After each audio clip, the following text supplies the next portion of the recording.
Bonjour à tous, j'espère que vous allez bien. Donc aujourd'hui, vidéo sur AXA. J'ai un petit peu changé le format de la vidéo. J'ai pris Allianz aussi, une autre assurance, on va dire européenne, pour un peu comparer avec AXA, comme c'est les deux plus grosses assurances européennes éligibles au PEA. Et j'ai aussi changé au niveau de la présentation de l'entreprise. J'ai plutôt fait un diagramme avec une carte qui, je pense, est plus intéressante qu'un copier-coller de la société de zone bourse. Donc dites-moi en commentaire si vous préférez ce modèle ou l'ancien modèle. Ça m'aiderait beaucoup. Donc voilà, donc sans plus attendre le sommaire. Donc on commencera avec la présentation de l'entreprise, ensuite une analyse fondamentale, après une analyse technique sur AXA et on finira par une petite conclusion où je vous montrerai mes actions AXA sur mon PEA de chez Bourse Direct. Bien sûr, je ne suis pas un conseiller financier. Mon avis dans cette vidéo ne représente pas un conseil d'investissement. Elle est juste réalisée à but pédagogique. Chaque investisseur doit avoir sa propre stratégie. Investir en bourse représente un risque. Vous êtes le seul responsable de vos achats et ventes d'actions. Donc au niveau de la présentation d'AXA, donc AXA est un des plus grands groupes d'assurance européens avec Allianz. Allianz qui est basé en Allemagne, mais qui est aussi éligible au PEA. Donc au niveau de la répartition de leur chiffre d'affaires, on a 49,4%, c'est les assurances dommages. C'est tout ce qui est assurance automobile, habitation, dommages aux biens et responsabilité civile. Ensuite, on a les assurances vie avec 48,6%. C'est tout ce qui est vente de contrats d'épargne, de retraite, de prévoyance et de santé aux particuliers et aux entreprises. Après, on a une toute petite partie en gestion d'actifs avec 1,5%. Et on a aussi des activités bancaires avec 0,5% qui concernent la France, la Belgique et l'Allemagne. Donc voilà pour AXA. Et au niveau de la répartition géographique pour AXA, je vous ai mis cette carte du monde pour vous faire voir où est-ce que AXA est présent. Donc on peut bien voir que déjà toute l'Amérique du Nord, il y a AXA, Amérique du Sud presque aussi. On a presque toute l'Europe, au moins l'Europe de l'Ouest, l'Europe centrale aussi. On a voilà l'Australie, on a un peu d'Afrique du Nord et pas mal de pays asiatiques aussi. Donc on voit très bien que AXA est présente sur toute la planète presque. Donc au niveau de l'analyse fondamentale pour AXA, donc je vous ai mis 24 € le prix de référence du moment.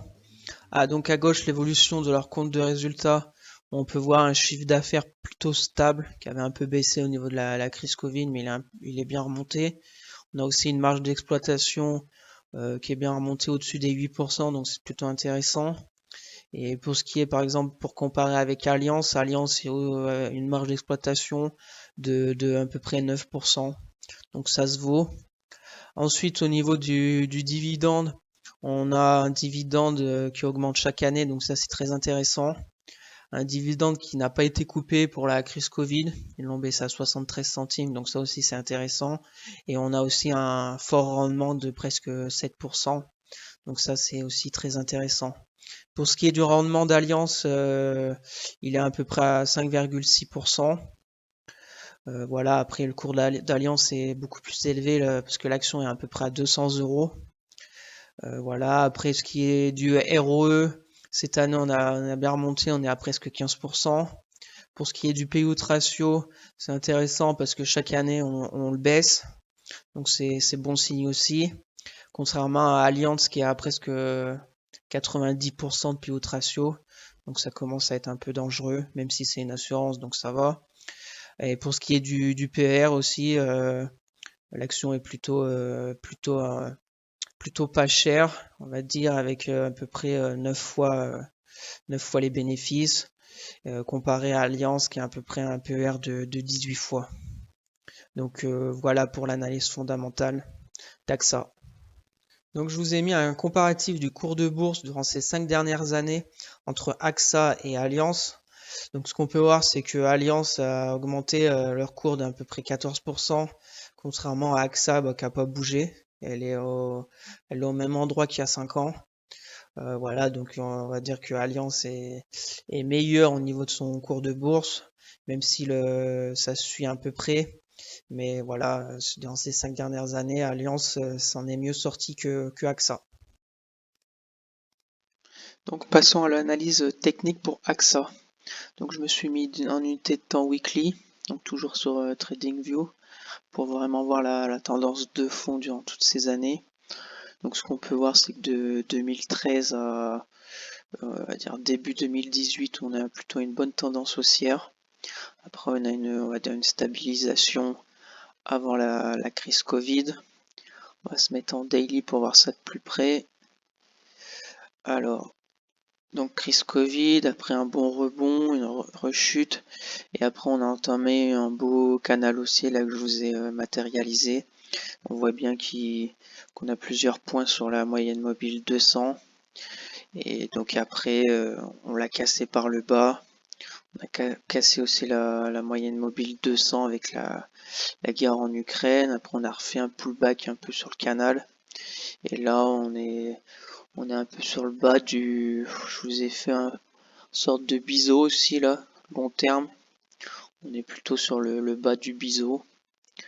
Voilà, on verra bien ce que ça donne pour les semaines à venir. Après, personnellement, j'en avais acheté le 22 juin. J'en ai repris le 24 février aussi quand elle était sur la moyenne mobile 200. Mais bon, après, il y a eu la guerre en Ukraine, donc elle a continué de chuter.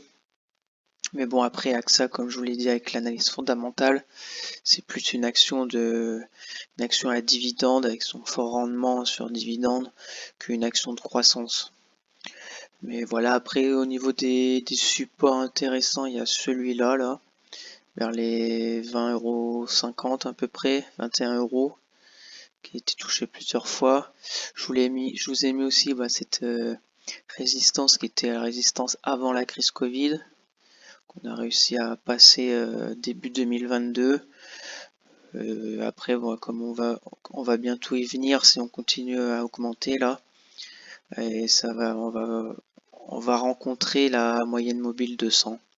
Donc voilà, on verra bien dans les prochaines semaines ce que AXA va nous faire. Voilà pour l'analyse technique d'AXA. Donc au niveau de la droite de régression pour AXA, donc ouais, il n'y a pas grand chose à dire à part que la croissance a été moyenne annuelle a été de 0%, quoi, on est à moins 0,17%. Donc voilà, ça n'a pas bougé. Après, on sait très bien que AXA, c'est pas une valeur de croissance. Personnellement, j'ai dans mon portefeuille pour son dividende qui augmente chaque année, son rendement sur dividende qui est à presque 7%, donc très intéressant pour pouvoir le réinvestir. Donc voilà, après je vous ai quand même mis la droite de régression pour ceux que ça intéresse. Donc voilà où est-ce qu'elle en est. Donc pour conclure, on va voir mes actions AXA sur mon PH chez Bourse Direct. Donc pour le moment j'en ai 12 avec un PRU de 24,36 €.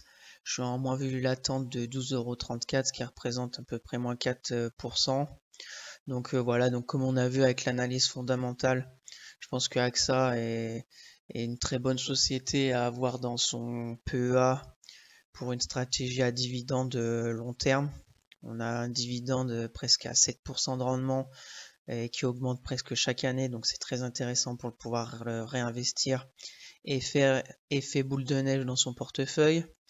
Ensuite, on a vu aussi, on a un peu comparé avec Allianz. Bon, Allianz est un peu plus solide, je trouve, que AXA, mais après j'ai préféré AXA parce que déjà c'est une action française. Et puis voilà, ça se vaut.